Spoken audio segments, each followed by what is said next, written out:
Hello, everyone. My name is Ned Dennison. I'm the chairperson of the International Marathon Swimming Hall of Fame. We have an interesting panel today. We're going to talk about the Rottnest Channel, which is between Perth and Rottnest Island in Australia. And for those of you who don't know Australia, that would be on the west coast, swimming in the Indian Ocean.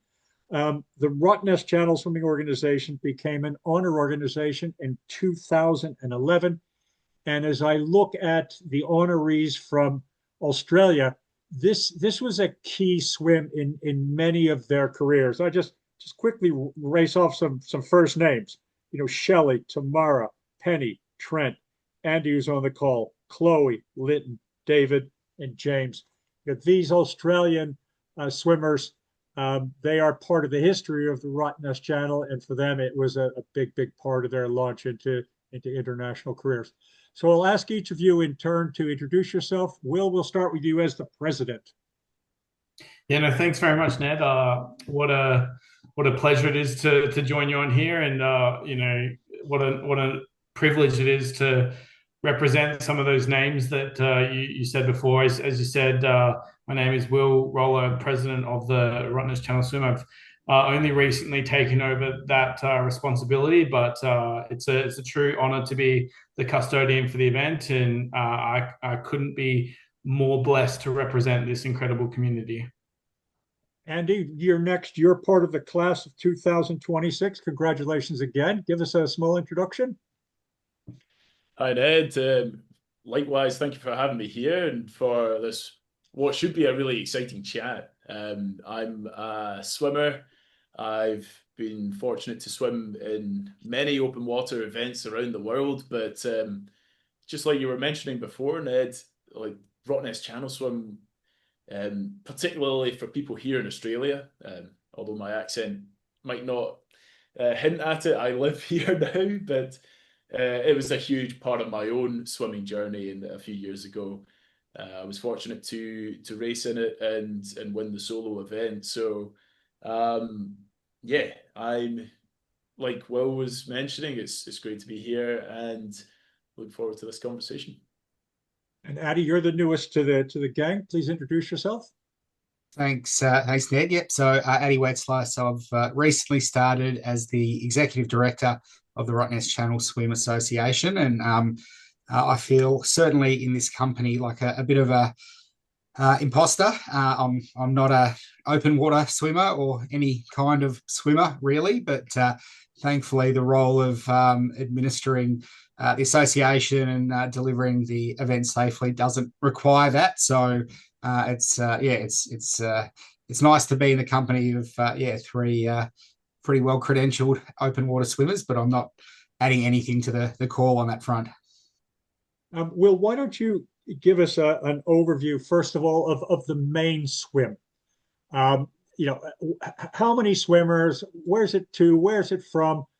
Describe how that one bar on Rottnest Island manages to handle 2,500 people. How do people get a boat? How do they get a kayak? How does it all work, Will?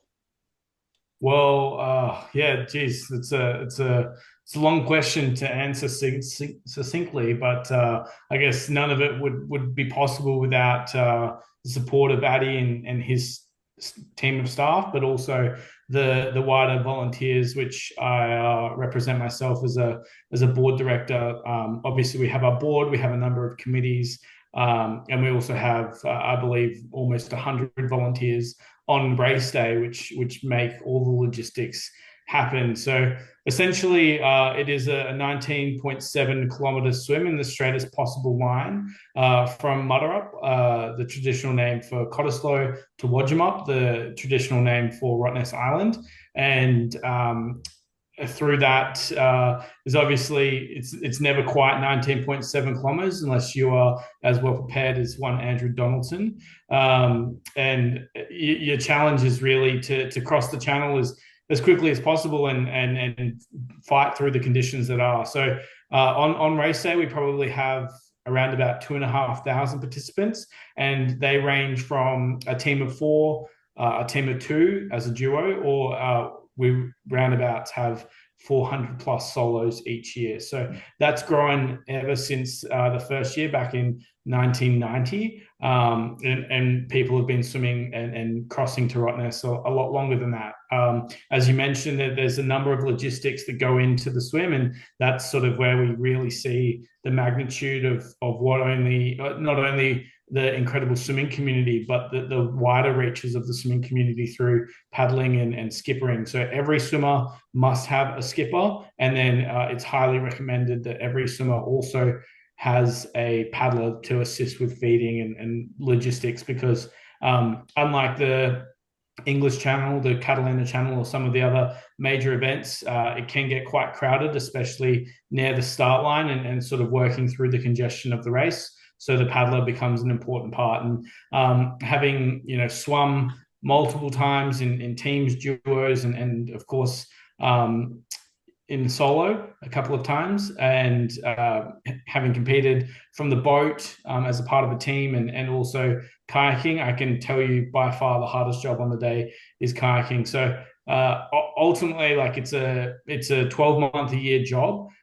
Hence Addy and his team to help organize the logistics of the event. And we strongly encourage everyone who hasn't had the opportunity to try it out, especially as a soloist, and we would welcome any soloist that has a ratified swim into our incredible association. And I think it's such a special thing this time of year, as Andy would know. If you go down to any local pool around Perth or even around Australia, you can start to see people really starting to ramp up that training. And I think that community is such a special part of open water swimming, and somewhat unique to what the Roto Swim offers, because those big channel swims, I mean, both yourself and Andy would be able to talk better about what it's like to train in Dover before an English Channel swim. But like the whole of Western Australia really moves around what this day means to our wider community, and it's really special as a swimmer to be a part of that, to be something that usually doesn't come into the sport of swimming, and it is prolific through February in Western Australia. So one of the things that you didn't mention, and maybe I will, is I was pleased to be able to go and swim in Rottnest one year. Completed the swim, had a great experience. Because I knew a lot of people, I arranged to meet some folks for dinner in Perth before it all kicked off. And then one of my friends gave me a heads up to rent a cabin a year in advance on Rottnest. And strange how it works out. I rented this cabin, and a whole lot of people ended up sleeping in it that night. Some of whom I know, some of whom I'd never seen before. And then I spent a week on the island with some friends, and it was an amazing week. It was kind of like going back to 1950s or something. There's a bus that runs around the island, and you would pick which deserted beach you wanted to spend the day on each day, and the pace of it.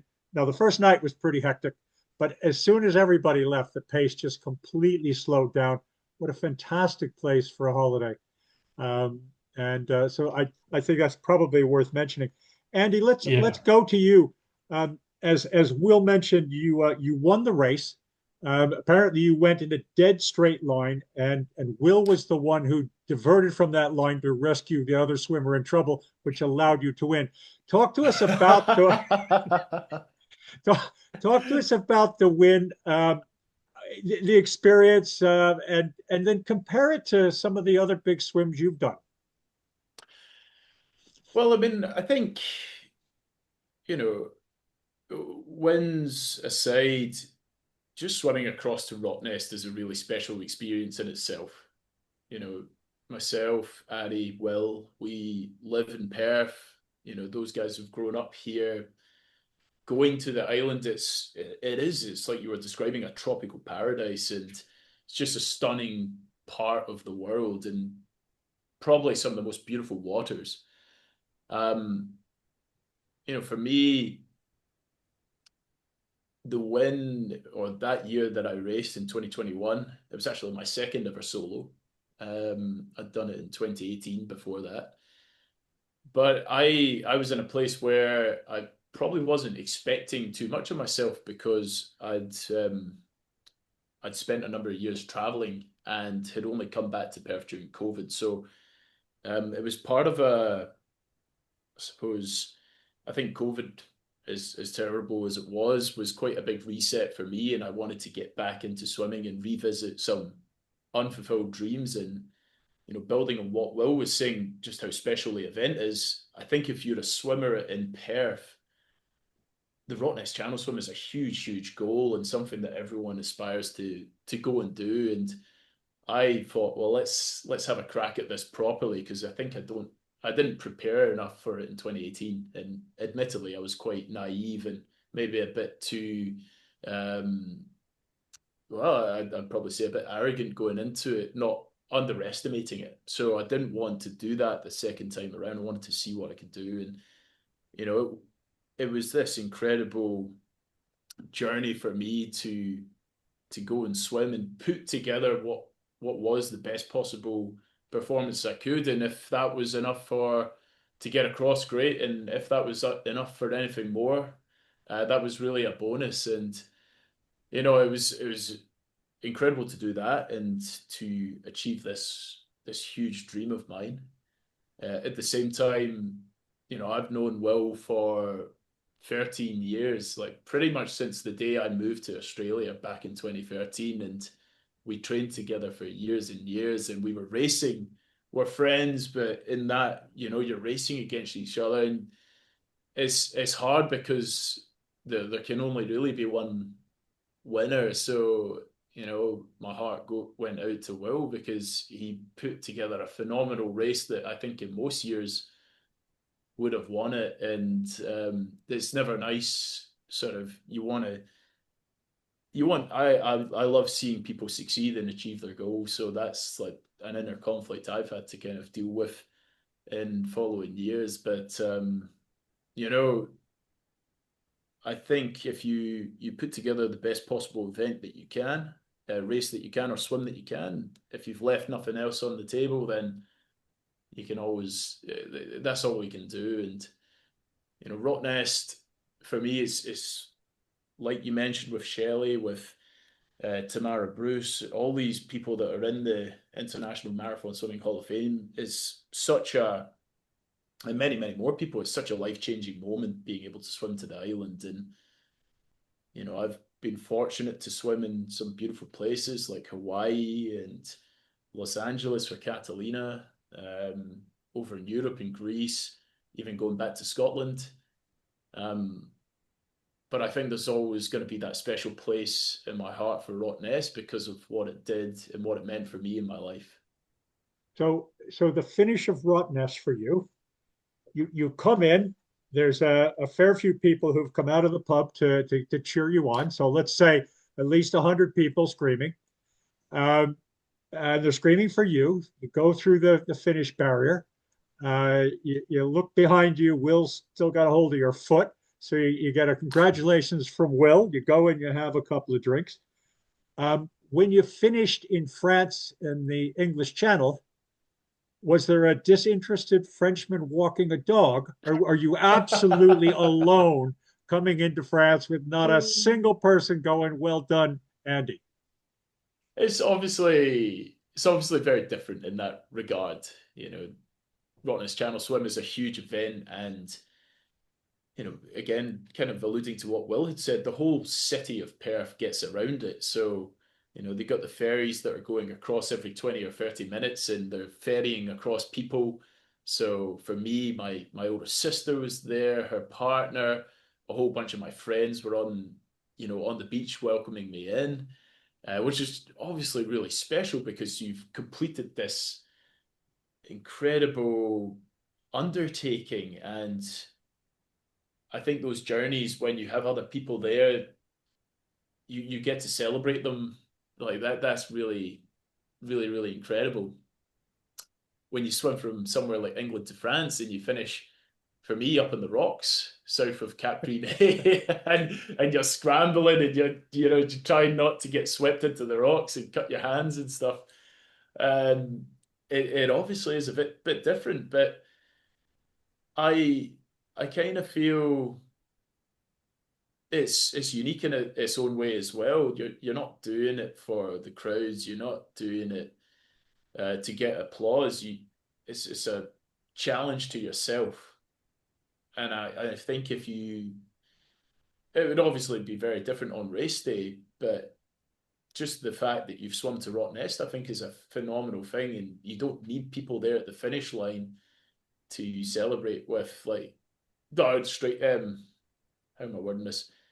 You'd have the people on your boat, and that's the beautiful thing with swimming, like England to France. You get to go back and see the people on the boat and celebrate with them. So you get a moment to yourself and to kind of pat yourself on the back and soak in what you've just done. But you still get that celebration aspect. It's just not with a huge fanfare. It's with the people that perhaps matter most, which is really the most important thing.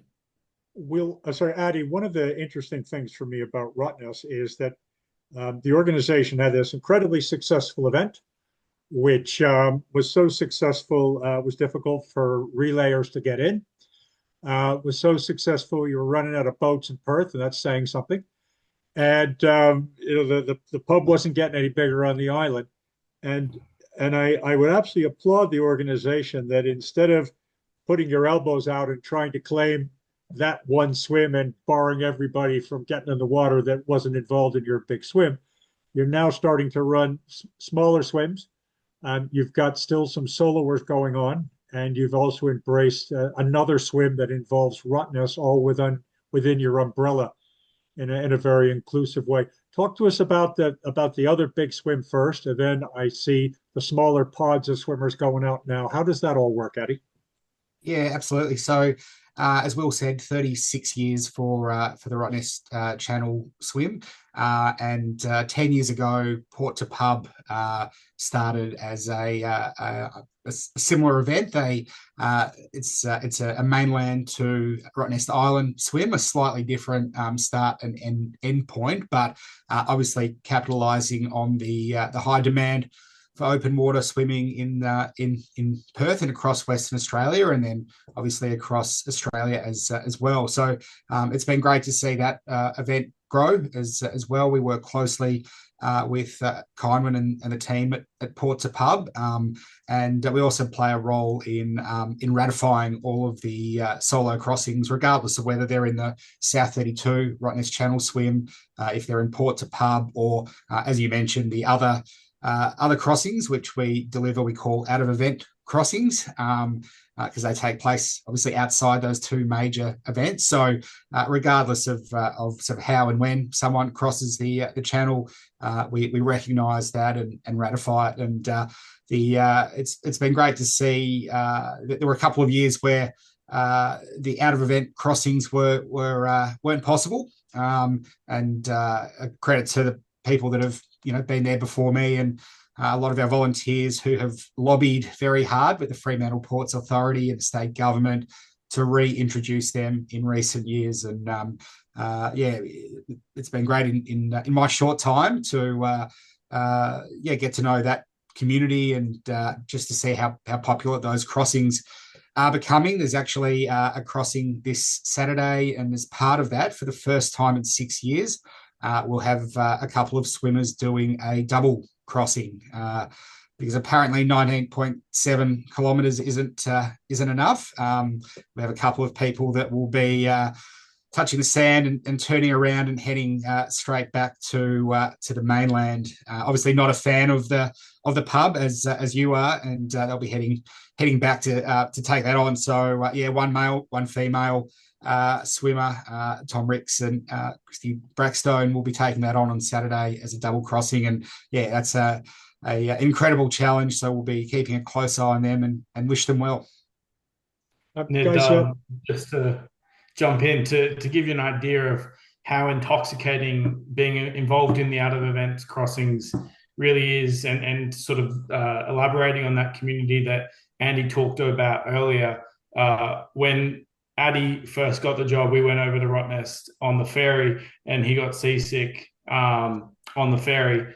And just 2 weekends ago, he actually was part of the crew for the out of event crossings, just wanting to be a part of that community. Not yet swimming, well, baby steps towards it, but on the boat at least. That just proves how strong this community is.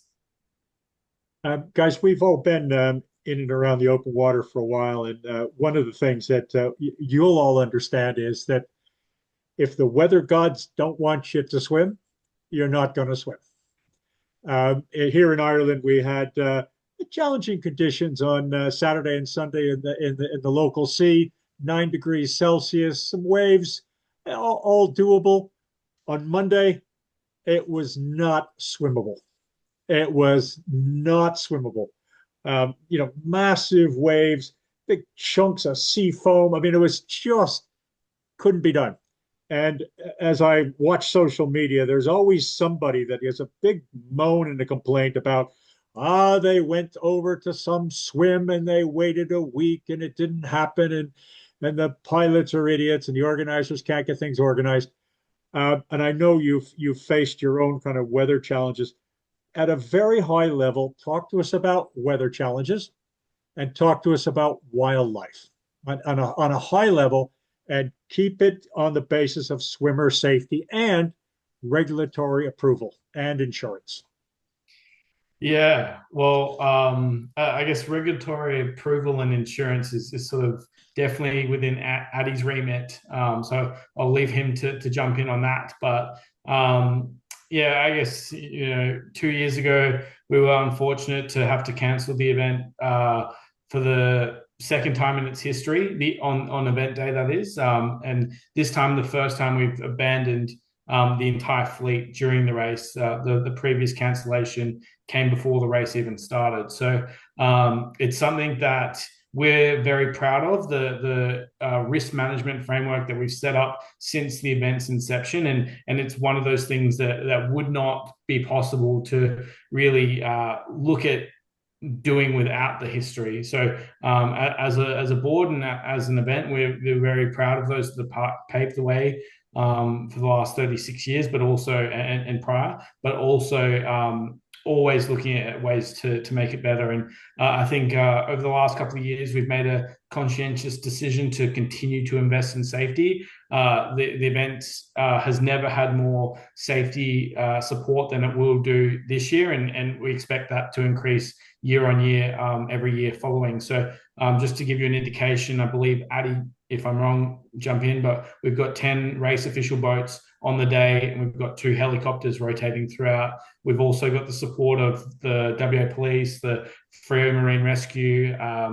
We've got the support of the Westpac helicopter as well, doing sporadic checks on the fleet. Like, there's no, in my opinion, there's no safer day to swim than Rottnest Channel Swim Day between Rottnest and Cottesloe and Rottnest and mainland, that is. In terms of wildlife, it's funny that you say that, Ned. I was standing on the start line in 2024. One side of me was a very, very focused Max Coton, who'd done the race before. He was very prepared. He had the likes of Andy as a very key mentor in his preparation, and he was ready to race. On the other side of me was the 2025 world champion from Budapest in Dario Varani. And Dario turns to me and he goes, "Are there sharks?" And in my head, I'm thinking, I'm constantly watching the Bureau of Meteorology's website at the moment. Do not worry about the sharks, mate. Worry about what the weather's doing and get stuck in. Unfortunately, that day the weather ended the race for everyone, as I touched on before. But ultimately, as the sort of history of the sport says, there's never been a shark attack in a mass participation swimming event, and that's something that we're very proud to represent as part of the Rottnest Channel Swim.